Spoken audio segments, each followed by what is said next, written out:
Hello नमस्कार दोस्तों, स्वागत है हमारे एक और नए वीडियो में आप सभी का। तो दोस्तों, हमारे एक भाई का कमेंट था, ठीक है।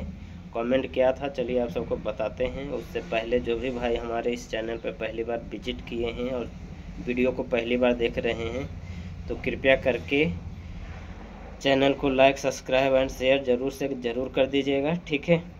तो उससे पहले चलिए आप सबको बताते हैं कि जो भी हमारे भाई कमेंट किए थे वो लोन से जुड़ा हुआ कमेंट किए थे, ठीक है।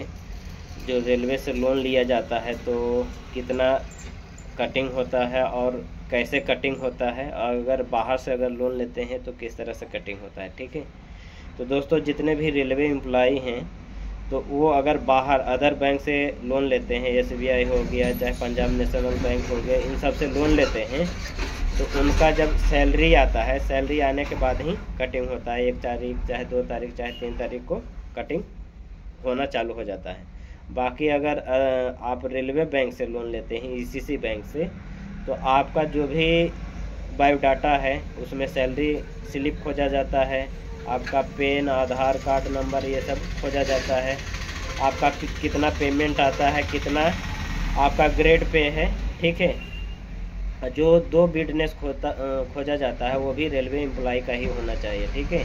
और जो ECC बैंक से लोन ले रखा है वो उसका बिजनेस खोजा जाता है, ठीक है। ये नहीं कि रेलवे एम्प्लॉय होना चाहिए और वो बिजनेस दे दिया, ऐसा नहीं है।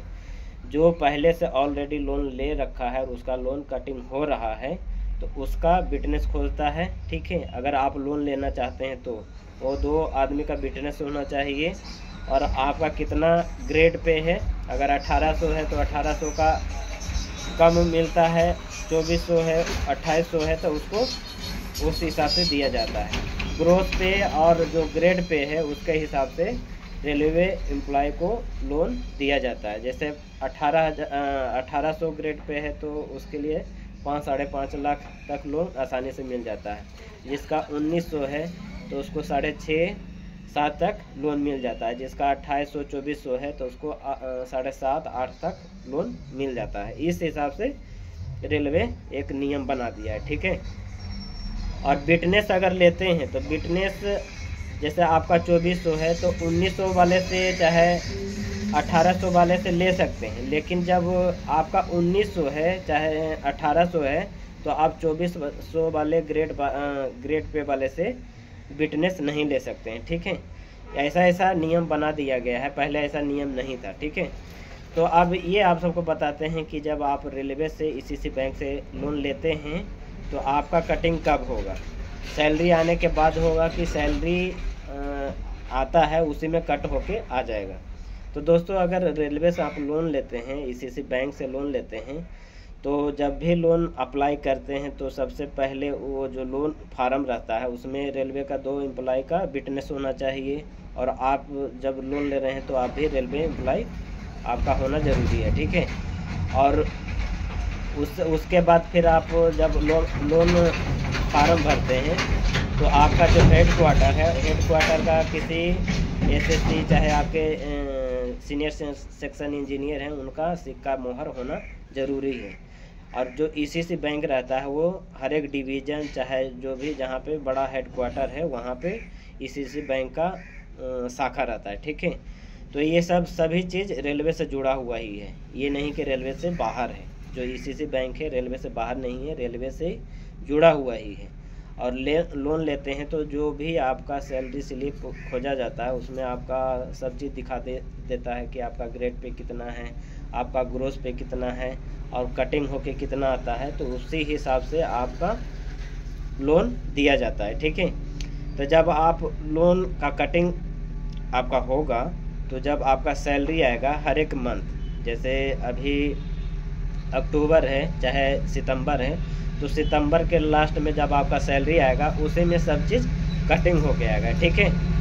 और जो आपका सैलरी स्लिप रहेगा उसी में आपका कितना कटिंग होगा, कितने मंथ का कटिंग करवाते हैं। जैसे कोई 12 महीने में ख़त्म करवा देता है, कोई 24 महीने में ख़त्म करवा देता है, कोई 36 महीने में, कोई 60 महीने में। इस तरह से क्राइटेरिया है। अगर लोन लेते हैं 5 लाख चाहे 6 लाख कितना भी लोन लेते हैं तो कटाने का एक तो 24 मंथ का रहता है, एक 36 मंथ का रहता है, एक 60 मंथ का रहता है। तो इस हिसाब से आप लोन कटिंग करवा सकते हैं। और जैसे जैसे कटिंग होगा वैसे वैसे आपके जो पे स्लिप है उसमें पूरा दिखाते हुए आएगा कि कितना लोन लिए हैं और कितना आपका हर एक मंथ कटिंग हो रहा है और कितना मंथ आपका कटिंग हो गया है और कितना अभी बाकी है। ठीक है, पूरा सैलरी स्लिप में ही शो करता है। और जितना भी अब सैलरी स्लिप है सब चीज़ अब ऑनलाइन हो गया है। ठीक है, HRMS के थ्रू आपका एक रेस ऐप है, जितने भी रेलवे कर्मचारी हैं रेस ऐप है, तो उसमें सभी चीज़ दिखा देता है। सैलरी से लेके आप कब ज्वाइनिंग किए हैं, आपका क्या क्या है, सब चीज़ उसमें दिखा देता है। छुट्टी का हो गया, लीव का हो गया, सब चीज़ उसमें दिखाता है रेस में। ठीक है, रेस एक ऐप है, वो सभी एम्प्लॉय के पास रहता है, उसी में सब चीज़ दिखा देता है। तो कितना कटिंग हुआ है, कितना मंथ का बाकी है और कितना कटिंग होगा, ये सब चीज़ उसी में दिखा देता है। तो दोस्तों ये बात तो मैं आप सबको क्लियर कर दिया कि जो भी भाई रेलवे से लोन लेते हैं, ICICI बैंक से लोन लेते हैं, तो उनका कटिंग सैलरी से ही कट होके आता है। ठीक है, सैलरी आने के बाद कटिंग नहीं होता है। बाकी CMTD हो गया, CMTD भी कट होता है।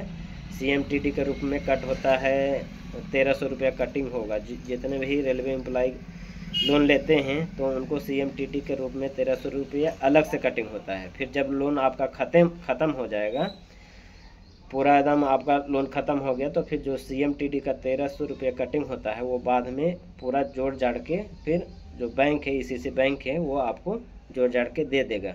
अगर बंद करवाना चाहते हैं तो बंद करवा सकते हैं, नहीं करवाना चाहते हैं तो वो उसी तरह से कटिंग होता रहेगा। फिर जब भी आप निकालना चाहिएगा फिर आसानी से आप निकाल सकते हैं। ठीक है, तो इस तरह से क्राइटेरिया है दोस्तों, और इस तरह का नियम है रेलवे का।